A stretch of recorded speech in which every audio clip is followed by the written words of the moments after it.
There are over 10,000 mod packs on CurseForge alone. How will you ever know which ones are worth your time? Well, I have started an insane series where I complete each mod pack in a single video. It's probably not a great way to grow a YouTube channel, so if you do love this concept then please like and subscribe, and consider sharing this video so I can upgrade my computer and complete all the mods 9. You wanted to see more microcrafting and grinding, so let me introduce to you the king of microcrafting simulators. So let's jump right into some Compact Claustrophobia. Stick around till the end for my review.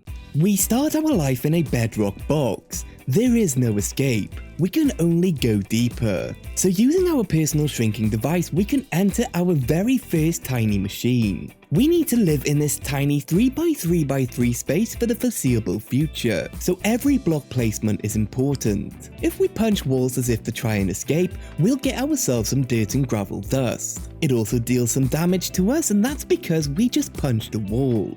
That'll do for now as we don't have any food to heal back up. Now let's check out those quests. Chapter 1, Compact Claustrophobia. The first quest is to get 4 dirt dust. Submit, and look at us. We're progressing already. Next we can make up some dirt with 4 dust, and that's another quest complete. We can place it down, and with an empty hand, if we right click we can scavenge for some items. Specifically we're looking for wheat seeds and bonsai saplings. Break and replace, and let's scavenge again. On the farmland we'll plant a bonsai sapling, and if we pop a squat next to it we can speed up its growth ever so slightly. We should probably also plant down a seed while we're at it. After much squatting we can right click to harvest the bonsai birch, and the same with our wheat. With the bonsai cuttings we can combine 4 of those into 4 planks. Now we can make up a crafting table, and for now we're going to pop it up here. Looking at the quests, we have got quite a lot of work to do. We need to get all the way down to this bedrock breaker which will allow us to escape. We need a crafting station, not a table. Easy fix, we just craft it with itself. Right then, food is my next priority, as we need a way to heal ourselves up. Let me see about getting some bread. We are up to 9 farmland, and we've got 8 wheat and 1 spruce bonsai planted. However, as I'm crouching on the crops, something unexpected happened. I pooped. Right on the floor. Not once, but twice. And now I have the poop in my hand. So, I don't want YouTube to tell me off for saying what just happened, but it turns out you get quite a bit of saturation from it, even though the thought of it is kind of gross. Moving on swiftly, we can craft up a wooden pickaxe, shovel, and hammer. Now if we place down some gravel and break it with a hammer, we will get sand. And if we place that sand down and break it with the hammer, we'll get dust. It's been a while since I've been ex-nihiloed. Now we've got a wooden pickaxe, we can use it to dig a different pool of resources out from inside the wall. This time we get in a variety of stone pebbles, all of which can be crafted into blocks, which means that we can now craft up a stone pickaxe, and when mining the walls we get a different pool of resources: copper, tin, lead, nickel, and iron grit. So let's craft up a furnace, clear up some space, and pop it down. For now we only have planks as our fuel, so we're going to need to smelt quite sparingly. We'll start with smelting some iron grit into iron ingots. Oh, and finally a chest. Space is getting a bit tight already. But if we put our crafting station next to the chest, we can craft from directly within. Super handy. But now we can make ourselves an iron pickaxe. Nice. I've planted down some industrial hemp seeds, as this is going to be how we get access to string. With some wooden bits we can make a sieve. However, we are going to need 9 string in order to make a mesh, so let me just grab that real quick. There it is. Did you hear it? We got ourselves a bit of poop.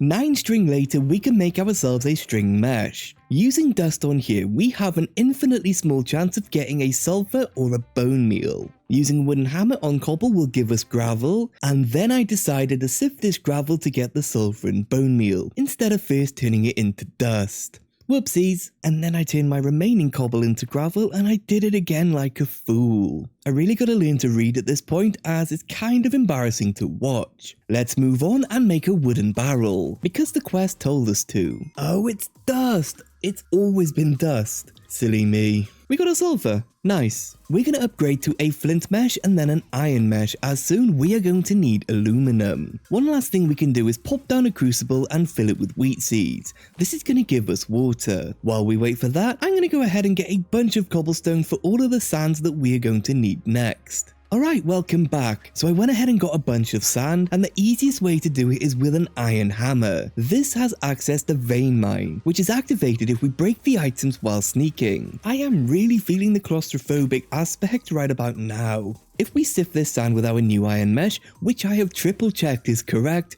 we have a chance to get aluminum pieces. Sadly we only got 1 out of 12 pieces needed. I'll get some more sand later. Next, let's make up a bucket, and we can use it to grab ourselves some water. That goes into our barrel with some dust, and we'll get a block of clay. We can then put some clay balls into the furnace to make some bricks, and that is another quest complete. We are smashing this. Next, we can smelt 9 uranium grit into ingots, and let's throw in some sand to smelt into glass. The 9 uranium turns into a block of uranium, and that's another one done. Then we can turn the glass into glass panes for later. If you're the curious type, we are working towards getting another tiny compact machine. We are desperate for more space at this point. With some lead ingots, we can craft up the decay generator, our very first kind of source of power. But first, we are going to need to make a brand new machine. A multi-block of hobbled together components. We'll need 3 bricks, a machine controller which needs machine casing, which requires modularium, which we get from modularium blend. The blend is made from 4 iron grit, 4 uranium grit, and a redstone dust. We're gonna be doing this recipe a lot. Like, a lot. Moving on, we'll need a tiny item output, a tiny item input, a tiny energy input hatch, 1 hopper, 1 upper, and 2 stone brick slabs. Before tackling large-scale modularium, I think it's best that we invest in an auto clicker or 2. Currently, we can make 7 blend, which should be enough for 1 set of machine casing, which we will use to make an auto clicker. Now then, I have no idea where we're going to put this down. Maybe down here for now? Now if we throw in a pickaxe and set it to left click, it's going to very slowly start to click the compact walls and generate some resources. Once every 5 seconds for now until we get some power. The idea is that this is going to be using a wooden pickaxe at the same time that we're going to be using a stone and iron one. That way we can generate some bonus resources in the same time frame. So I'm going to spend some time now and try and get enough resources together for all of that modularium blend.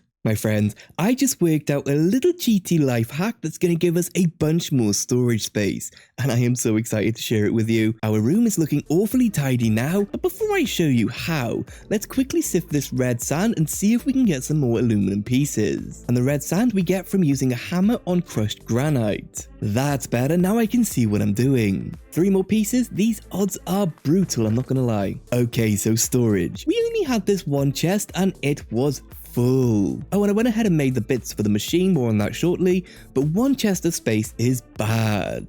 However, if we take our shrinking device and head back to our starting room, which turns out is tall enough to fit a double chest above our heads, it is so freeing being able to store items again.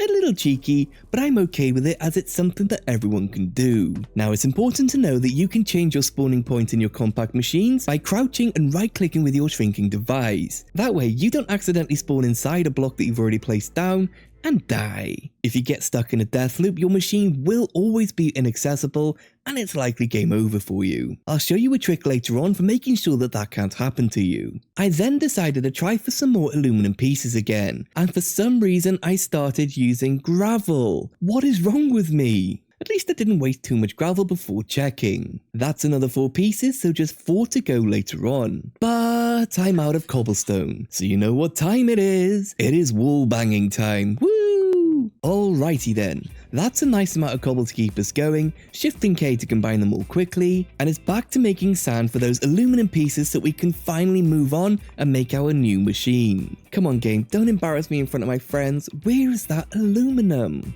There it is, finally! Let's chunk this fella and throw it into the furnace. And that's 3 aluminum ingots and make 1 aluminum pickaxe. Now every time we hit the wall with it, we get aluminum pieces. So much easier. So for this new tiny compact machine, we need 4 wood, 1 machine casing, and 4 compact machine walls. Let's finally clear out our main room to make space for the wall maker. Checking this machine blueprint, we can see how this will need to be built. It turns out the hopper and the upper need to face to the side. And success! We'll place a block of uranium in the far corner and the decay generator next to it. And yes, we are very slowly generating power. Modularium goes into the input hatch, but it looks like we're going to need to wait for the power to back up a bit first before trying to craft. There, full on power, let's try just 4 modularium to begin with, as it's 4 for each machine wall. It looks like it uses 900 RF to craft, so this is going to take a few minutes. 4 walls and we have our first new tiny compact machine. For now we'll pop it down in the corner and beautiful. We have a tiny bit more space to work in. More importantly, we have unlocked the next chapter called Infinite Tiny Space. Okay, so I've swapped the main room to the new machine and I've made 2 more, so we should have ample room for all of our activities. So let me show you how to make sure you'll never get trapped inside a block. Craft yourself a sign and wherever you spawn into a machine, place a sign on the wall. It is so simple, but you will never be able to build where you spawn in using this method. So I've got pretty much everything all organized. We've got a tiny machine for furnaces, and 1 for making wood. And we've also still got our machine for making more compact machines. If we head into the wood farm, I've got another machine in here for wheat, because wheat plus poop equals epic furnace fuel. In the furnace room, we have got 1 more tiny machine. This is unused as we're going to need this very soon. Progression time! Let's craft up a thermal machine frame, which we can use to make a sawmill. For now, we're just going to pop it on the decay generator from earlier. The idea is that now we could get a lot more planks from our bonsai cuttings if we wanted to. Ooh, our uranium block has decayed into uranium-238, which kinda now hardly generates any power. We'll need to replace this soon. So let's see, can we hop it into the crucible? We can! That means that we should always have some water waiting for us. Nice! Let's grab some water, pop it onto the floor, and throw in a poop. That gives us sewerage. Yummy. If we throw dust into the sewage, we can get some niter, and the fluid isn't consumed. We can use it plus some sulfur and sawdust to make gunpowder. Next, we're gonna need TNT. However, of course, that needs 5 gunpowder and we make 3 at a time. Sulfur is really hard to get a hold of. It is a 7% drop rate from sifting sand in a string mesh. We'll come back to that, I think. Instead, we can surround our sewerage bucket with planks to make some treated wood. I hate that it consumes the sewerage, since I can only poop so much in one day. But now we're going to make 2 lots of treated planks. We'll use some to make the engineer's workbench, and next we need the plate mold, which needs the engineering blueprint. That needs lapis, which we're going to get from sifting gravel in a flint stiffened mesh. However, we have no gravel because of mistakes. So I guess I'm going to go back to hitting the wall with a wooden pickaxe. Alright, 1 more lot of gunpowder and we'll get our TNT. With this, if we blow up some iron blocks, we have a 75% chance of getting 6 steel grit. This is currently our only way to get steel. I have no idea if we place the iron or throw it down. So let's do both and hope for the best. Let's light it and back out so it can explode, head back in and no steel grit? Well, that's rude. Wait, so I think it does need to be thrown down because we need to force load the area for the TNT to explode when we're not here. Oh no, now I need to make more TNT, which needs 2 more sulfur. Yay, more dust sifting with a 7% success rate. And I need 2 of them. 1 more TNT, let's make some steel. We can only afford 6 blocks of iron right now, so let's go. Nothing. Why? This is daft. I'm not exactly sure how we're supposed to do this. Obtained by exploding iron blocks placed in the world, not chunk loaded. I need a minute to process what I just did to all of the iron and sulfur. Alright, 10 blocks. I mean business this time. We are 100% not chunk loaded. If this doesn't work, then thank you for watching the video, remember to subscribe, and I'll see you in the next one. Yes! 30 steel grit.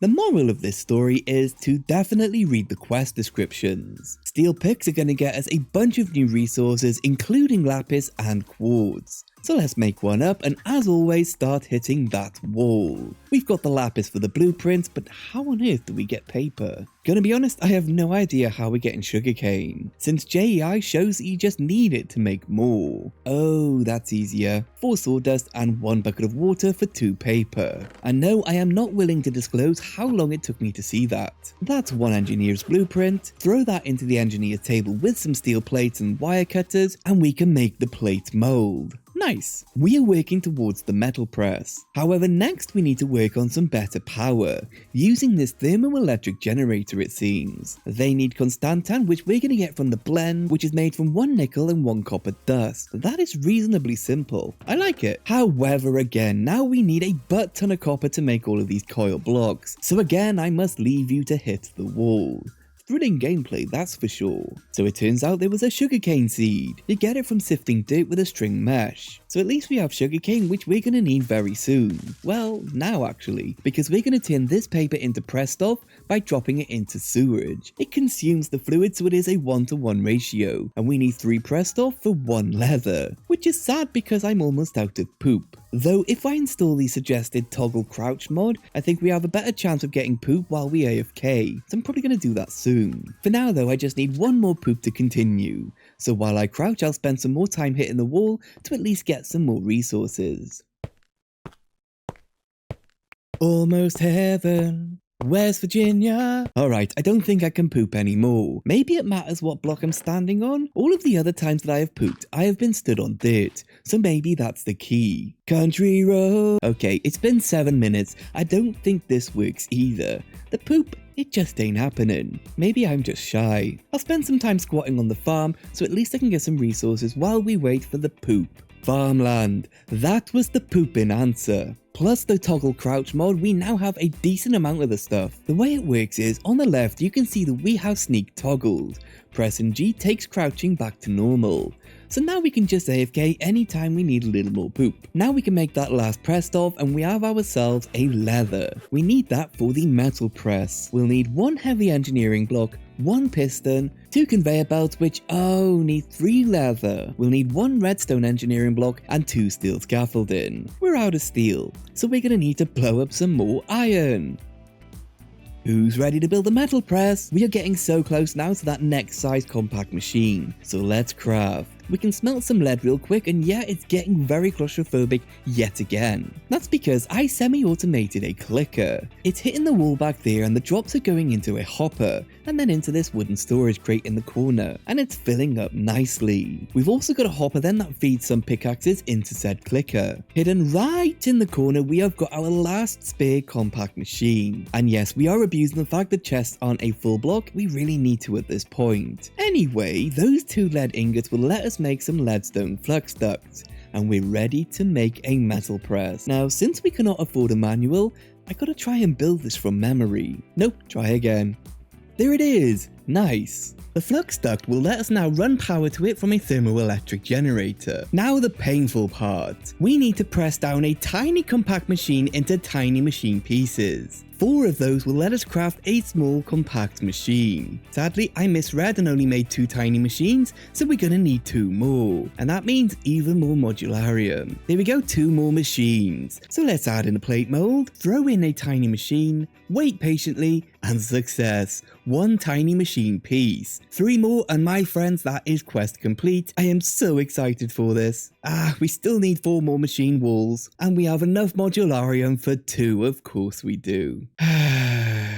While we wait for it to smelt, let's make up some light engineering blocks and pop them through the metal press. That'll give us some tunnels, which are incredibly important. These let us pass items, RF, liquids, anything through each of our compact machines. Like this power here can be sent out of this machine. Super important. That means that we could fill this entire room with power and send it to the outside for our other machines. Right, 4 machine walls on the way, and my friends, we can craft up the small compact machine. A 5 by 5 by 5 room. With this one, I'm going to go back into the starting room and replace our main room with this. New machine goes here, and we now have so much more space to work with. What I need to do now is move all of the other rooms out of this machine and into our new, bigger main machine. Then what I've got to try and work out is how to do this thermoelectric array in the quest. We need 12 thermoelectric generators in a tiny machine with tunnels to move the power out of it. So it looks like I've got a big microcraft ahead of me and to move everything into our new machine.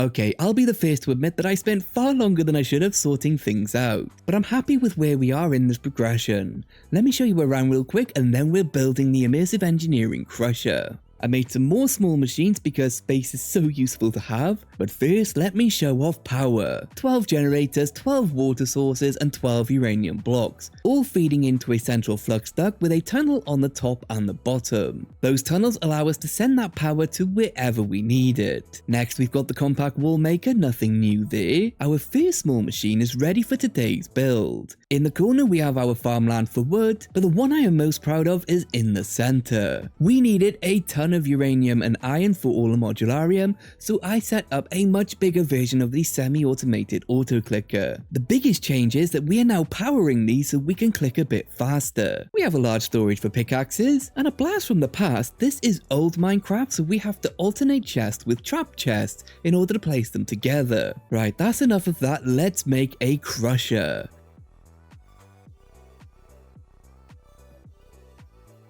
There she is, she's a beauty. Let's plug in some power. And why do we need this? I'm not going to like the answer to this, am I?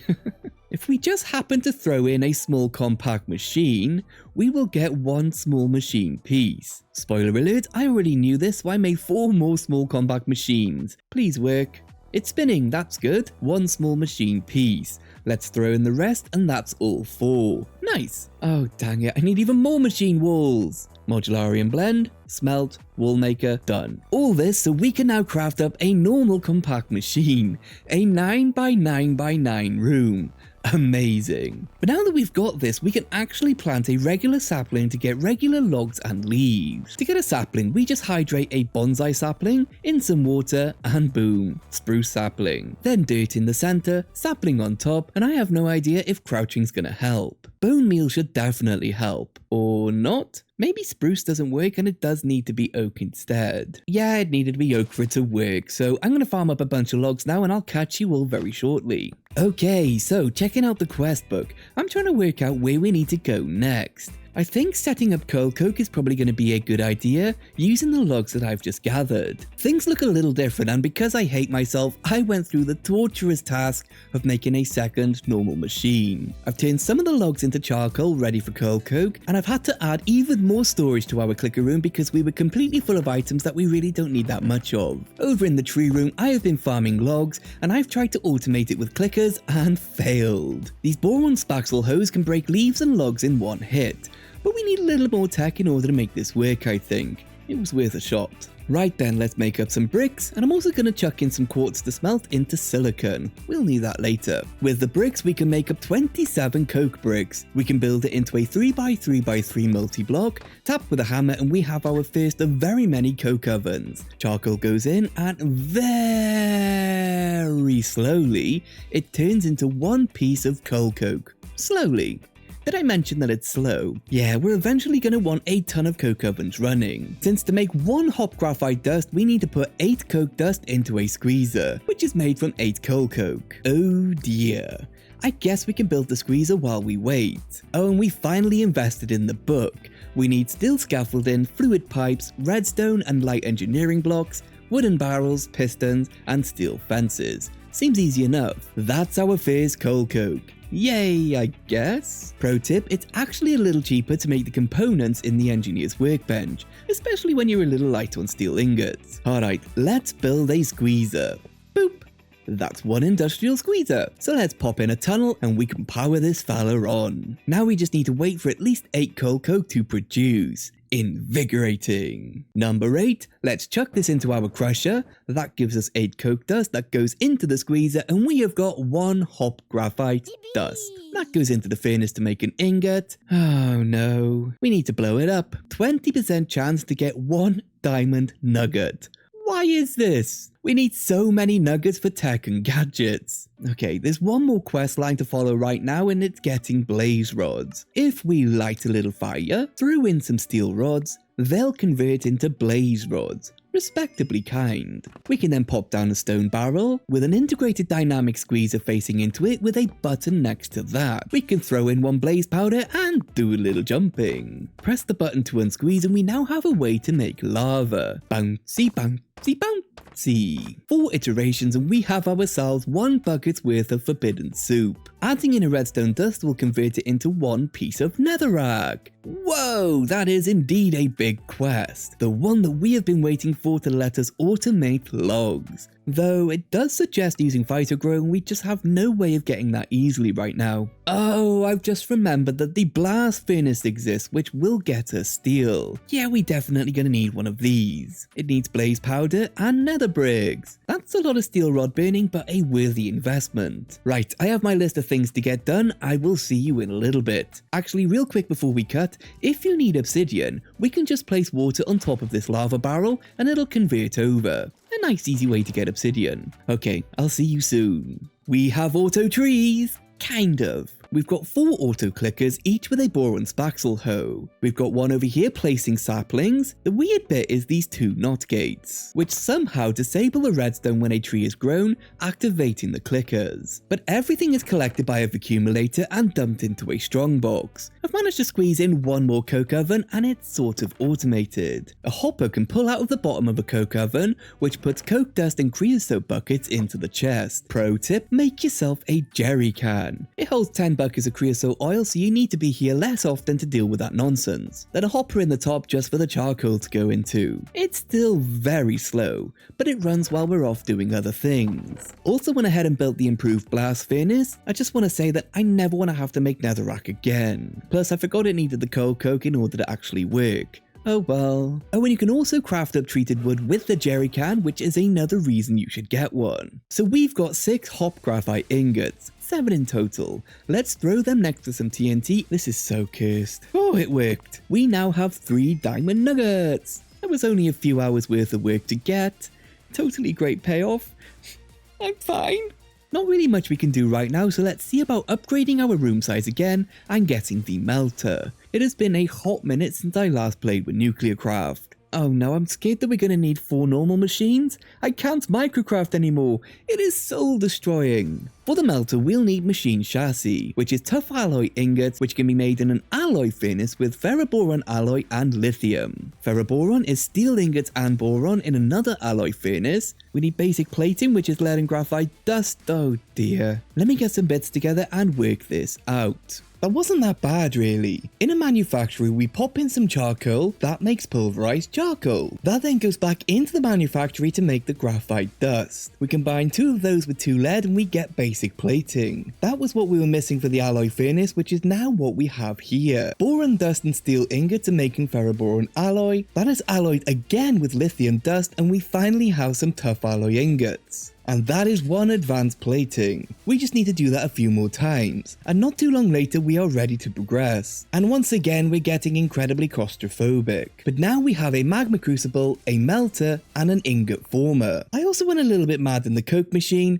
and we are now running 4 coke ovens with some automation. Item ducts, fluid ducts, and servos. We've got 1 item duct supplying charcoal, 1 item duct extracting the coal coke into this chest, and I got sick of dealing with creosote oil, so that's extracted via fluid duct into this nullifier, which deletes it. It's super easy. When you want to extract, you just throw on a servo and disable redstone control. Over in trees, I've got a tiny auto smelter so I can just dump logs in to make charcoal and I don't need to babysit. I also got tired of making clay, so we now have a mostly automatic setup for that too. Crucible materials go into this chest, they go to make us lots of water that feeds into this barrel. We throw dust into the top chest and we have a clay maker. The worst part of my day was making 4 of these normal compact machines ready for progression. Scarily, these need to go into the melter and each gives us 1,000 millibuckets of compact fluid. Pop that into the ingot former and approximately 6 months later we have one normal machine piece. And finally we have 4 pieces. That is a slow machine. But we have our very first large compact machine. I'm so happy. It is 9 by 9 by 9. Imagine how many coke ovens we could fit into here. We've now unlocked chapter 3 of the quests. We are more than halfway done. Annoyingly, it wants us to hold the large machine again, but since we've been inside, it kinda has NBT data. To clear that, we just need to smelt it, deleting its interior. Quest complete. This is huge. Miniaturization field projectors. We are going to need more diamond nuggets, so 45 hop graphite ingots to go boom,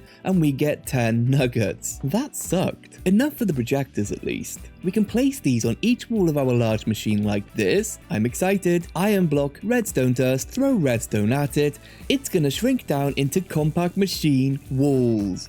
My goodness, this is gonna be useful.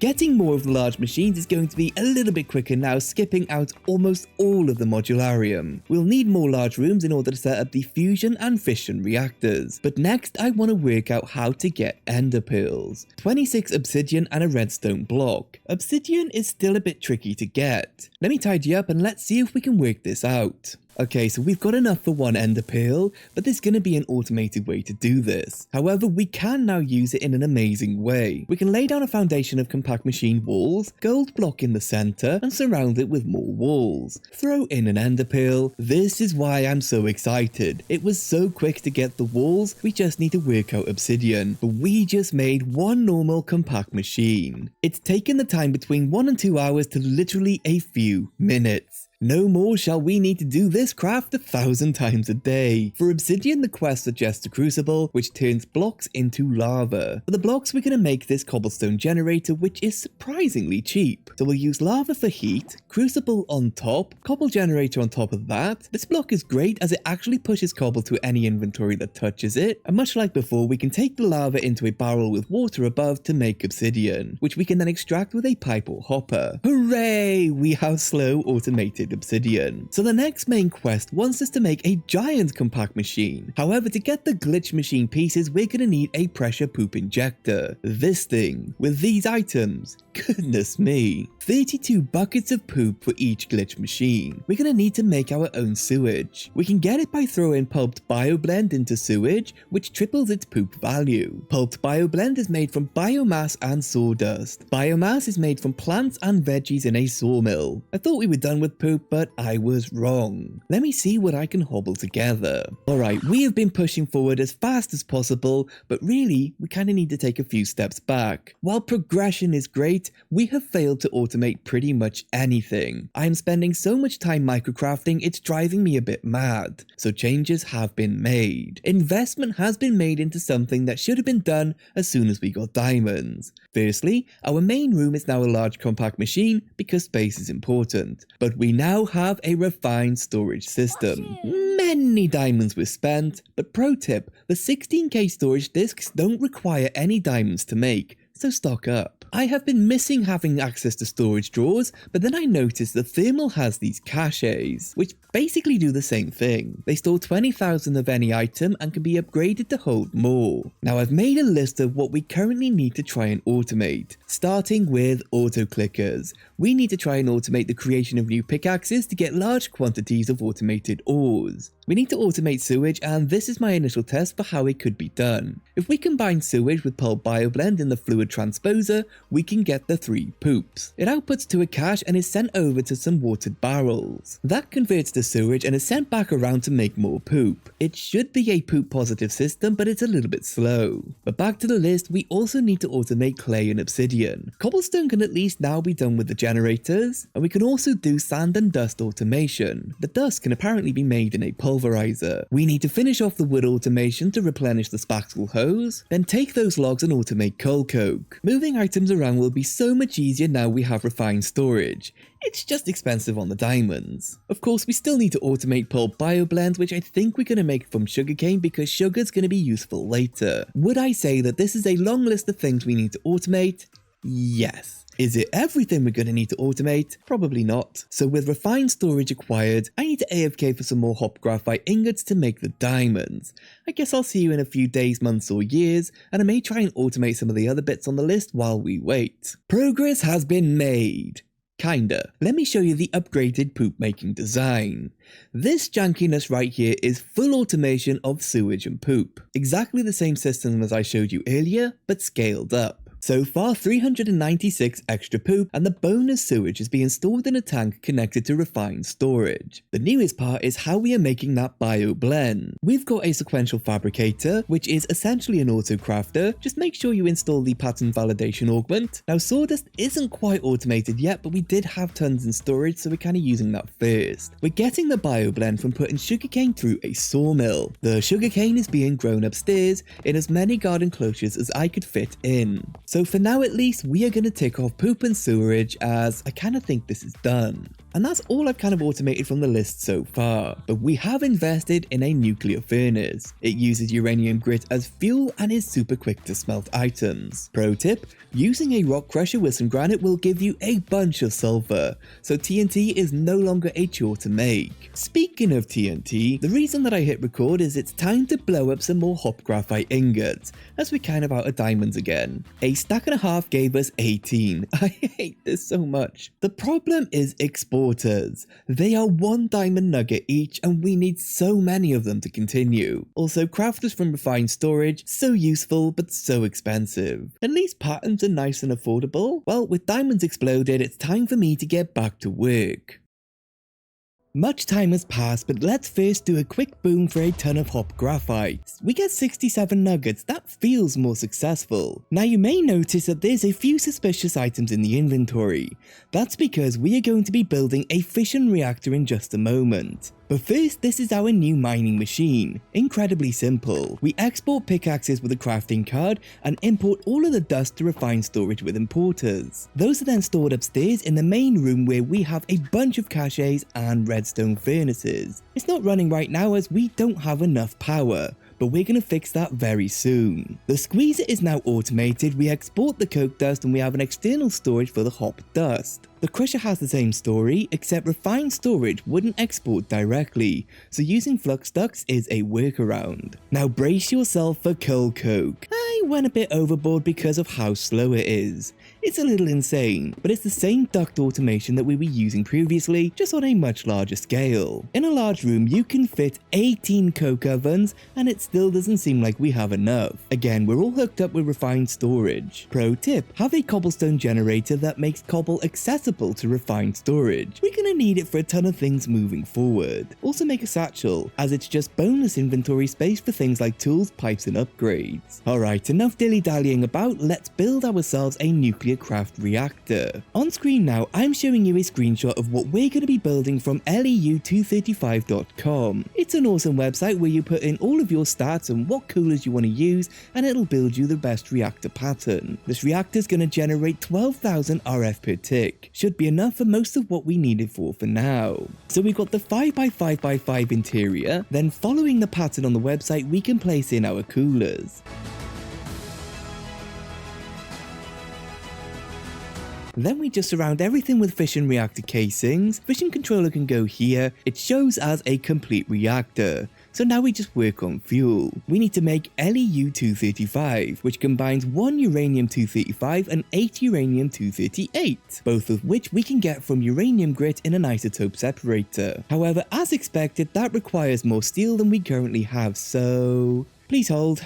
There we go, my friends, we have a fission reactor generating 12,000 RF per tick. Let me show you how to make the fuel. We start with an isotope separator, which takes uranium grit and makes uranium-238 and tiny clumps of 235. The tiny clumps get combined to make a full uranium-235, and then the 238 and full 235 are combined to make LEU-235. It's then exported to a cache ready for use in our reactor. It's much simpler than mechanism, that is for sure. One thing to make note of is you do need to extract the depleted fuel from the reactor. We're just using a cache. I don't think we'll be bothering with reprocessing it. The only problem we have currently is our flux ducts can only move 4,000 RF per tick. The next tier of pipe needs the destabilized redstone, which isn't terribly difficult, and an empty flux duct, which is hardened glass and electrum. Though we're not using close to 4000 RF per tick right now, so we're probably fine for a bit longer. It does mean we're now making ingots again, which is going to be super useful going forward. We can disable the uranium one though, as I don't really think we need that many more ingots. Sadly, the auto tree farm is too slow,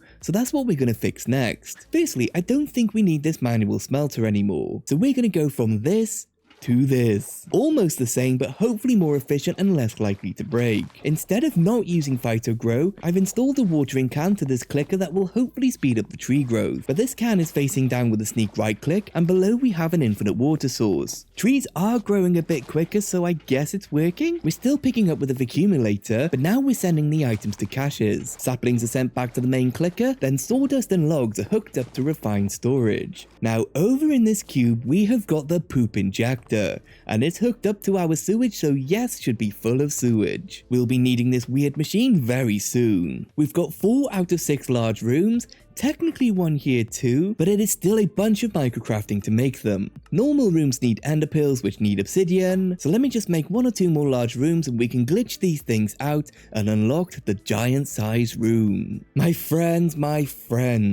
get yourself a copy and paste gadget. You can charge it in an immersive engineering charging station, you can copy the build you're trying to do and just paste it as many times as you want. This is going to save so much time, and we can make a gadget for each type of build we need to do. I am a fan of this. We can even do it for the machine walls. Amazing. There's the final normal machine. Melt those down and that's the final large machine we needed. Hello, poop injector. Would you like a large compact machine? Processing, it seems like you do want this. 1 glitched large machine. Nice. Waiting on sewage.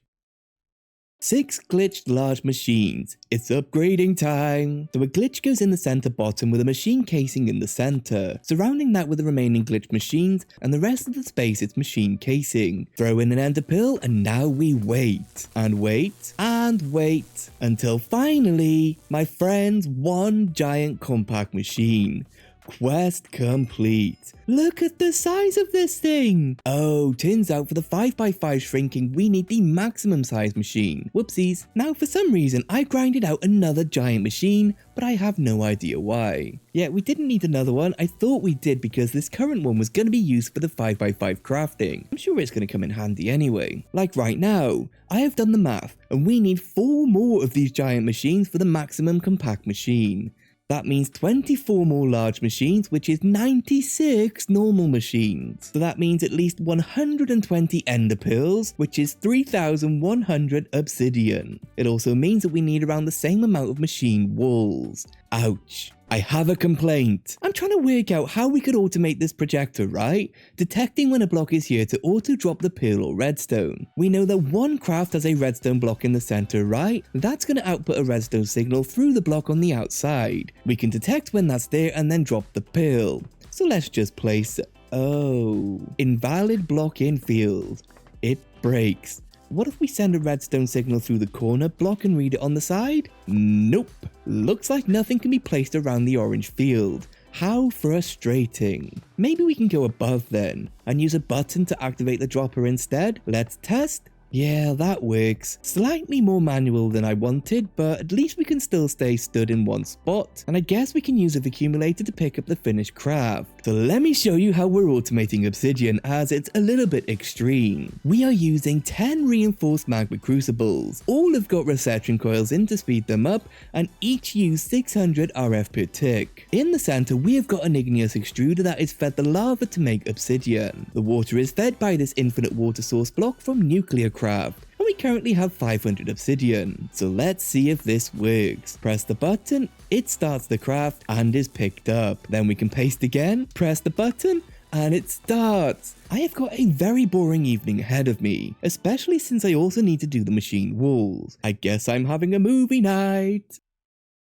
I think that's it. We've got 2,784 compact machine walls. Making a copy-paste gadget for each craft is definitely the way to do it. Just finishing off the last few ender pearls, and I think we're ready to teach the next recipe. Just top it off, and I think that should be normal machines taught. The best part is we can crouch and click on this compact wall cache, and it'll take the walls from there instead of us needing them in our inventory. Let's swap out the redstone for ender pearls, and I think I can probably put on the next movie. Far too long later, and we're making number 96 of the normal compact machines. We could have built a robot to do this for us, but it would have taken me just as long to learn the computer craft mod as it did for me to do this. So over to the poop injector, we can glitch these fellas out. Glitched medium machine. Nice. Now to AFK, I guess.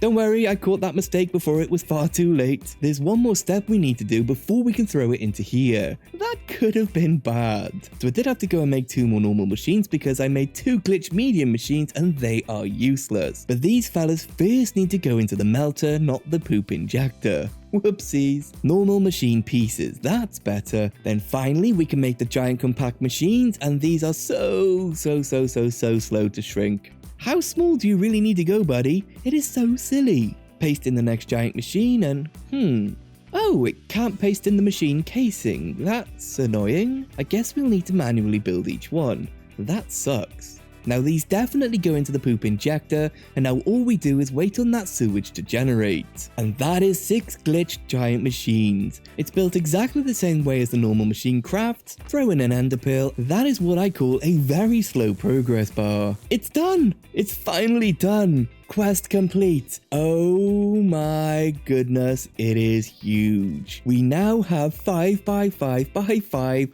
shrinking. More on that soon. Next, it seems we need to make the high impact collider, which unlocks diamonds. As you can see, it really is quite a big shopping list of items. But I'm gonna be honest with you, right now I need to go and touch grass. It has been a very long day. I'll see you all after a bit of fresh air. It's my birthday! As I am recording this voiceover, I am now another year older. Yay for me! Back to Minecraft, we are now living in the maximum size compact machine. There is one final important thing left to automate before we move on to the next stages, and that is coal coke. I'm sorry, coke ovens, you are just too slow. First, let me quickly show you around to inspire you for your own playthrough. On the right, we have got some bare bones refined storage, and we now have a wireless crafting grid, and we can use this energetic infuser to charge it up. And now for some semi-automation I've set up. We've got one for our nuclear furnace. We just throw in our smeltables into this crate and it'll send it through and back to the system. And we've got the same for our manufactory, alloy furnace and induction smelter. Those last two are not perfect as we do need to send 2 items, so really need to keep an eye on them. The last machine is our redstone furnace, which is permanently taking our logs and making charcoal. Now if you'd like to follow me upstairs, we have got a very similar setup as we had previously. We've got the auto clicker grits that are intentionally slowly being smelted to ingots, so we have access to both grit and ingot for crafting, though it does look like nickel is kind of on the empty side. Weird. On the right, we need a ton of wool coming up, so we've got some garden cloches making industrial hemp fiber. But to show off the luxury of the largest machine, we can go upstairs once more. We have a magma crucible and fluid transposer, which is how we're making the upgraded item and powered duct. Then over here in this janky mess, we have got automated sand and clay. We use a manufactory with cobble to make the sand, which is then split between the cache and the pulverizer for dust. The dust goes into a barrel of water and ta-da!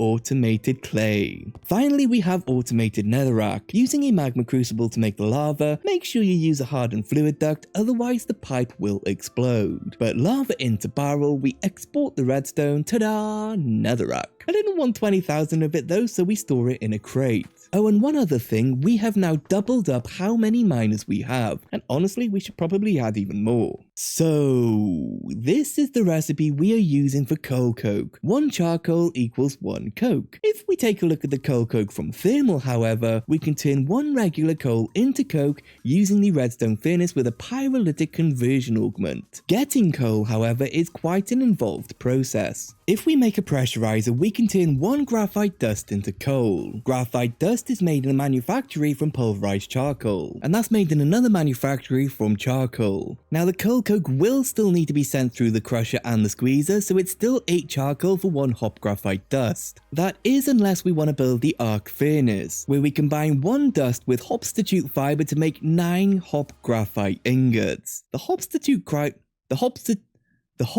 fiber though comes from using a desch pickaxe on the wall. My friends, desch is yet another involved process. We need to smelt unrefined desch. Unrefined desch is made in an alloy furnace from hop graphite dust and cubic boron nitride. Cubic boron nitride is made in a pressurizer from hexagonal boron nitride. Right, I'm pretty sure this mod pack is a micro crafting simulator. Hexagonal boron nitride is made in a crystallizer from boron nitride solution, which we are getting in a chemical reactor by mixing ammonia and boric acid. Boric acid is made from dibrain water, and my friends, this is feeling all very mechanism. We're gonna dig deep into those crafting chains later, but my brain is hurty. Instead, why don't we keep it simple and just make faster coal coke together? So we finish with a redstone furnace, and let's throw in some upgrades. We're gonna need the pyrolytic conversion augment and pop that in. To the left, we're gonna need a pressurizer. Then we can just pop down 2 manufactories, connect them with some item ducts. We can pop an exporter on top of the first one and tell it to export charcoal. Then finally a cache at the end for all of the coal coke. It just needs an external storage. Then we can hook up a cable and things should start to come to life. That's charcoal, that's pulverized charcoal, that's graphite dust to coal. We can set the side config up, input left, output right, auto enabled. Coal is now in. Ooh, this is slow. We can deal with that in a bit. For now, reception coils will help. But that's our coal coke. Crouch click to lock the drawer and we are good to go. Creosote oil. Oh yeah. Nullifier and a fluid duct will deal with that. Now I get to go and make some speed and energy upgrades. Yay! Okay, so I've sped this up slightly, and it is 100% our redstone furnace that's going to be our bottleneck. We need to upgrade to the next tier using signalum, but in order to do that we need to take out this destabilized redstone, and I think we can use this reservoir. We can. That means we can now craft with a liquid. So let's craft up some signalum. We have no copper dust. Okay, disable the smelting of copper for a few minutes. We can at least make 4 signalum blend to start us off. That goes into the induction smelter with some sand, and we have signalum ingots. Dang, I missed this earlier. We need cryothium dust, which is part of a future quest line, so I don't think we're going to be able to do this upgrade yet. Well, since coal coke is technically working, why don't we try out some 5x5 crafting? We can do a solid floor of machine wall, then we can build the walls around the edge, leaving the center hollow. Then we just need a roof on the box, select one corner, then the opposite, press the button to drop an ender pearl, place another one while we have crafted up one large compact machine. This is such a blessing to be able to do it this way now. We still need to destroy it with sewage, but we have loads of sewage at this point. We're doing this because we need another max size machine for the next big progression. Oh, and the fix for slow coal coke was just to add more redstone furnaces. Easy. So let me get this maximum machine built and we're going to tackle a big power upgrade. Hold your horses! I've just realised that we are super close to cryothium and it's going to enable us to make a much more powerful reactor. But I've started to try and work this out. We need 2 blizz powder and a snowball. Snowball's nice and easy using the glacial precipitator. It's literally just water. Blizz powder though, less easy. If we pulverise a blizz rod, we get 4 blizz powder. In order to make the blizz rod, we fluid infuse 2 blizz powder with oxygen. It's a net positive system and we need to try and siphon off the extra powder. Oxygen we can get from an electrolyzer with water. Some of you see the big problem though. Where do we get that first blizz powder? Let me ease your mind and share with you my knowledge. Snowballs and essence of knowledge. That essence of knowledge stumped me for a minute, but we need to use the tome of experience to store our own player experience in. We can do that with a simple right click. Then making sure the fluid transposer is in empty mode, we can pop it in. Then swapping to fill mode, we can add in our snowballs and oh, this is slow. Very slow. While we wait, I can show you how to automate steel. Pop a crafter on top of an induction smelter and tell it to send over 4 pulverized charcoal and an iron ingot to make steel. We needed this because we now have an auto clicker using a steel pickaxe, mostly for boron so we could fully automate the boron spaxel hose. A similar setup for the alloy furnace but more annoying. We need to use an intermediary storage and extract specific items into 2 sides of the furnace. That's because we needed different slots for each item. It's janky, but it works. for now at least. All of this is so I don't need to manually make tough alloy ever again. That made it easy to make the electrolyzer. Pop it on some power, and now we need to supply some water. 2 buckets for now, that's slowly going to separate into gases. Upgrade is going to help make this bearable. 800 RF per tick seems fine. Oxygen is bottom left, so all of the other gases we're going to set to void excess. Fluid infuser next, and we'll connect it with a fluid duct because gases don't really exist in this version of Minecraft.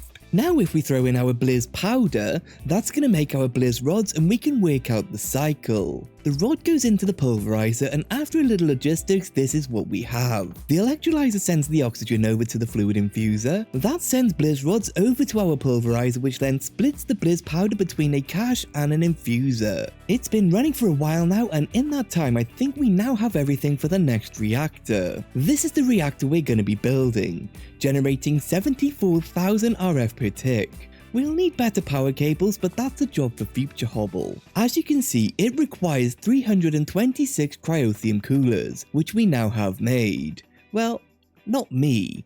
I am too fed up of microcrafting. We have refined storage, so I made refined storage do it for me. So let's head over to machine 28, and I've already started placing down the reactor walls. The last time lapse was a bit rough to watch, so instead this time why don't we jump cut to a finished product. After a ton of concentration and trying to follow that chart, we have ourselves a powerful reactor. All the numbers here line up with what the chart said, so it is definitely built correctly. That's always a concern. We've got the exact same system making our LEU-235, the only problem is that our power cables can only move 9,000 RF per tick. Signalum would move 16,000, Resonant would move 25,000, we generate 74,000, so I think we need the cryo-stabilized flux ducts. Our problem is getting the resonant ducts. 3 empty ducts need 1 Enderium ingot, which is made from Enderium blend. For that blend though, we have lead grit. We can get a bucket of resonant ender, but we have no way to get platinum. Platinum we get from the desch pickaxe I mentioned earlier. Oh dear, I guess it's desch time with the hexagonal boron nitride. We needed the boric acid, which we get in another chemical reaction chamber from water and diobrain. I could cry. I could cry.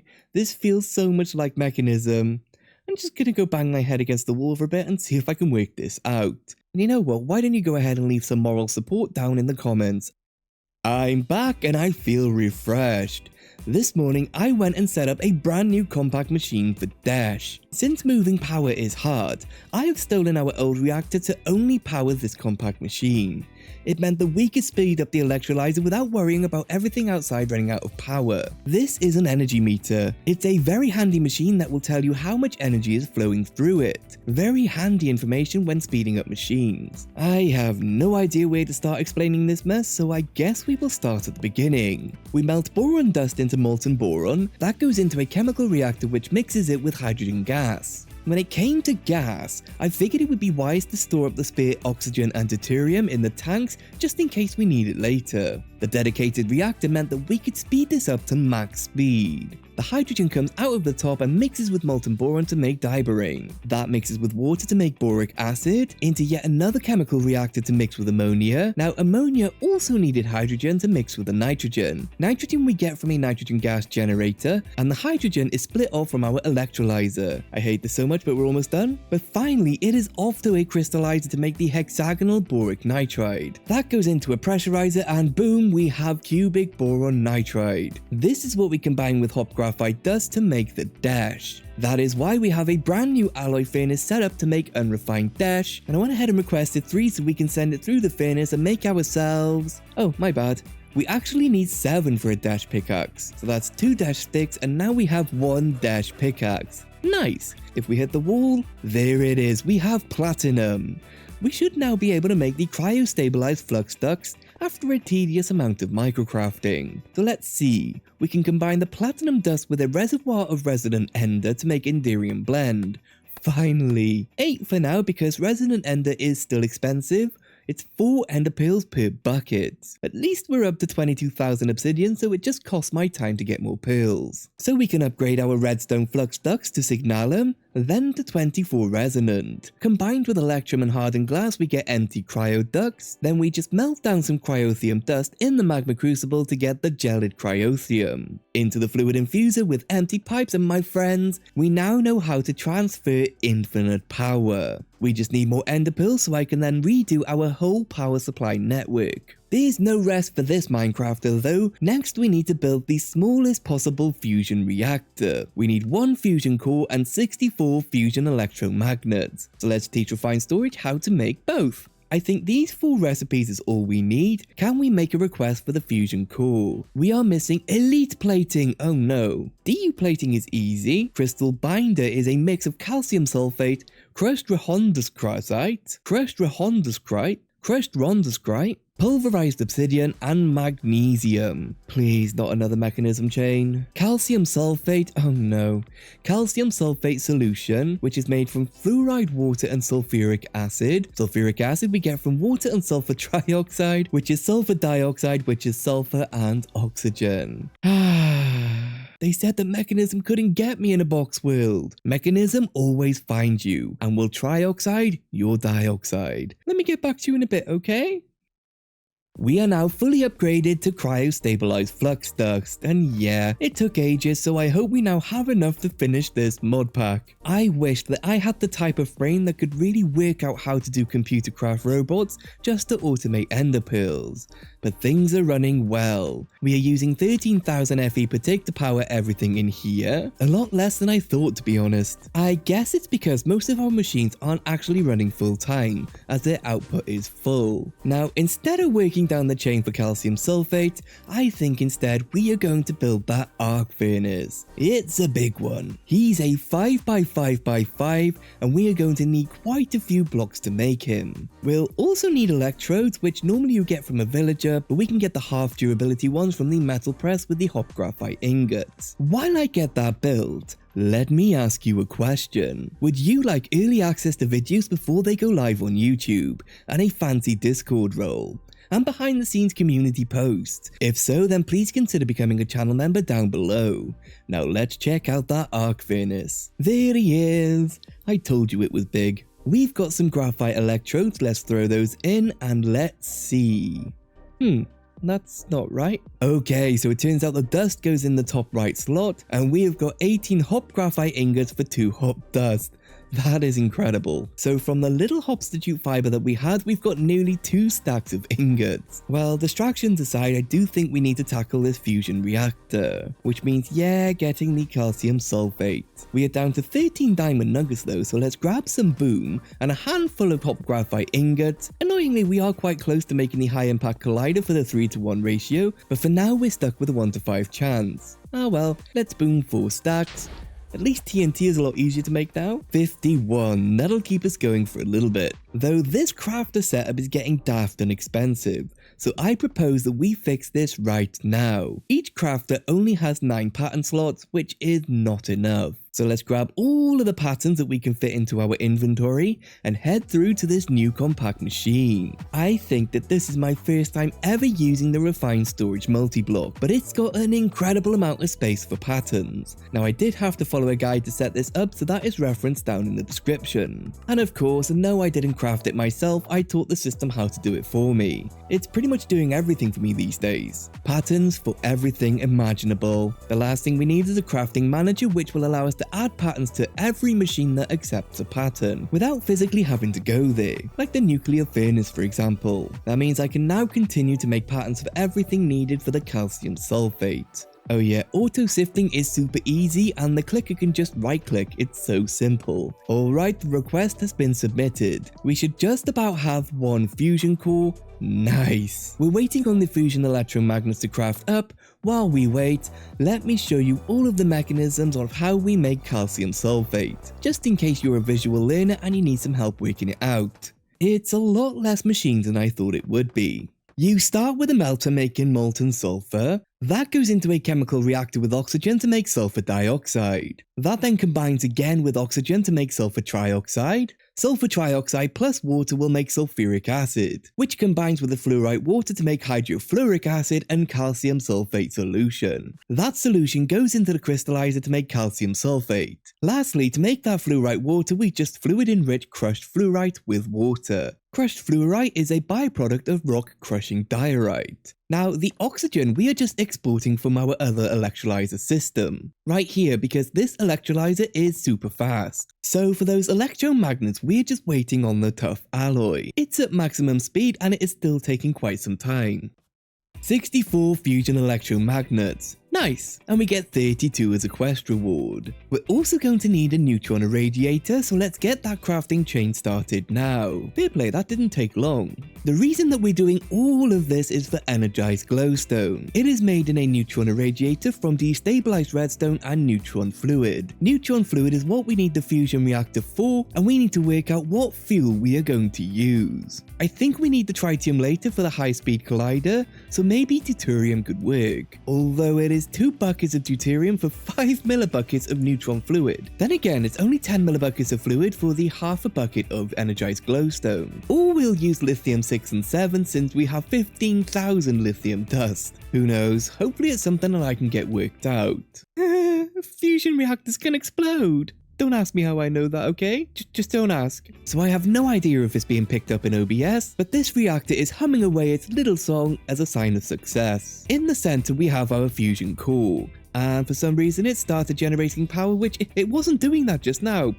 Please don't explode again. Please don't explode. Around that we have a ring of electromagnets. They are placed like a ring like this with a hollow center. Every electromagnet needs to be powered, and whatever you do, do not use the cryostabilized ducts. Otherwise, something might explode. But once they're all green, you can add in some active coolers for which we are using water. As for fuel, we are using molten lithium 6 and 7 to make our neutron fluid. For the fuel, we start with an isotope separator, converting our lithium dust into lithium 7 and tiny lithium 6. Then it really is just as simple as melting them down into their molten version. So let's grab ourselves a bucket of neutron fluid and pop that into the exporter for the neutron irradiator. We can hook up the melter, making destabilized redstone, and my friends, we are making energized glowstone. Nice! That goes into a fluid transposer with cryothium dust, and we have got regular glowstone. If we put lava into a barrel, use a glowstone on it, we can get endstone. This one we won't be automating. So our next progression step is going to be building the high impact compactor, which is one heck of a shopping list. Like 56 superconducting electromagnets. Oh no, they need more elite plating. I guess I need to turn the calcium sulfate production back on. So I'm in the middle of teaching the recipes, and for the ultimate energy hatch we need slime balls. A bit of a weird one. We need to move over to the top right of the quest book. We need a chicken which is made from a giant woolen chicken head. Where are we getting dyes from? Black dye is pulverized charcoal in water, orange is red and yellow pigment, yellow is sulfur in water, and red is from beetroot, if I remember Minecraft. Beetroot seeds are from right-clicking coarse dirt. Job done. Let's build a chicken. Making sure to crouch click on the machine wall as to not colour it white. Chicken made, press the button, and we'll shrink it down into a lovely chicken spawn egg. We can just pop her on a hopper for eggs. She told me to make sure that I have asked you to share this video with someone. She said there's no way my computer can deal with all the mods 9, so an upgrade is going to be needed. So let's pop down a phytogenic insulator and pop in some cocoa beans for brown wool. Looks like we do need phytogrow, which kind of sucks. Although sandstone in a manufactory gives us niter, and we can make a ton of phytogrow. Nice. But next we need to build a cow. So let me get some wool together real quick.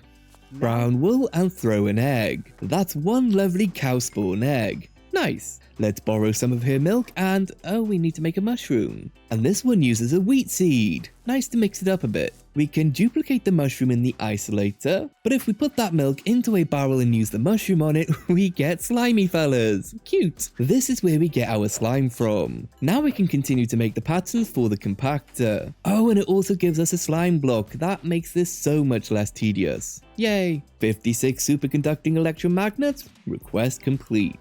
This is going to take a while. I think that is everything we need to put this machine together. And yeah, this is a big fella. We can use a visualized button to place a ghost of it in the world. Let's see about getting the high impact compactor built. This is the one reason that I wish that we could have got the replay mod to work. But sadly, no matter which version of it I used, we would always crash the desktop. Essentially, I'm following both the blueprint and the ghost projection, and crossing my fingers it'll work out in the end. There we go, one high impact compactor. Magnets are turning green. I think we've done it. It's consumed all of the power in our fusion reactors since it does require 60,000 RF per tick. Now we're going to be using tunnels to get items in and out of the compactor. Diamond nuggets go in and... Okay, it turns out we need a servo on the export side in order to pull the diamonds out. My friends, we now have a way to make actual diamonds. Amazing. More importantly, we can now compact 3 hop graphite ingots into a diamond nugget. Ingots go in, nuggets come out. This is great.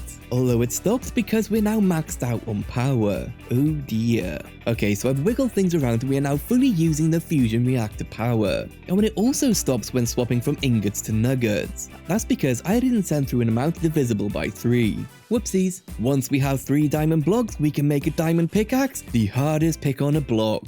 This is going to give us everything a desch pickaxe can give us, but also diamond nuggets. The main reason we want this though is we have a 0.0693% chance of getting a bedrock chunk. And with 100,000 FE per tick, we can turn 9 bedrock chunks into 1 bedrock block.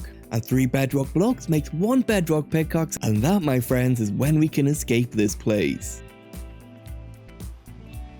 We have our first bedrock chunk.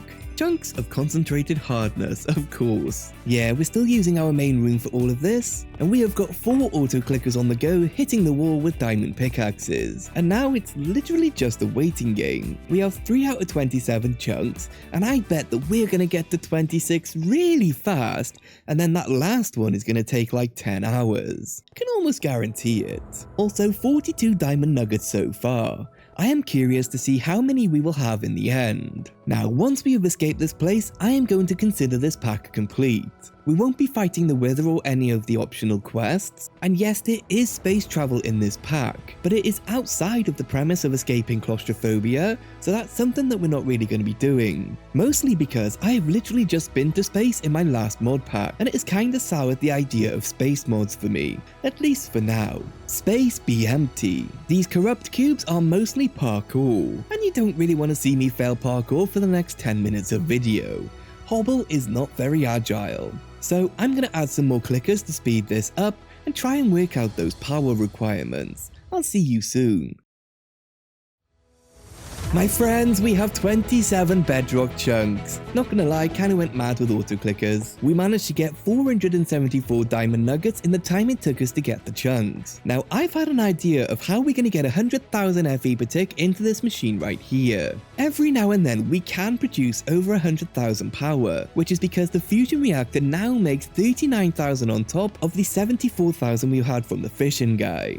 So the idea is quite basic. We'll disconnect everything from power except for the cube and refined storage. Let's pop the chunks into our high impact collider and cross our finger that nothing goes wrong this close to the end. For some reason it says we're using 200,000 and I have no idea how. Maybe it's actually not that accurate, but there it is, 3 bedrock blocks. We're awesome. Diamond handle, and we have got ourselves a bedrock breaking pickaxe. Let's get out of here. Stick around a bit longer if you want to hear my review of this mod pack. We are back where it all began, a bedrock prison. We can slowly start to chip away at the walls, each swing taking us closer to escape.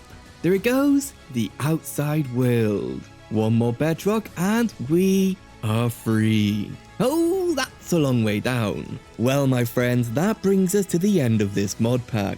If you did enjoy yourself, then be sure to leave a like and subscribe, and check out the other videos in the playlist for all of the other packs that I have completed in one video.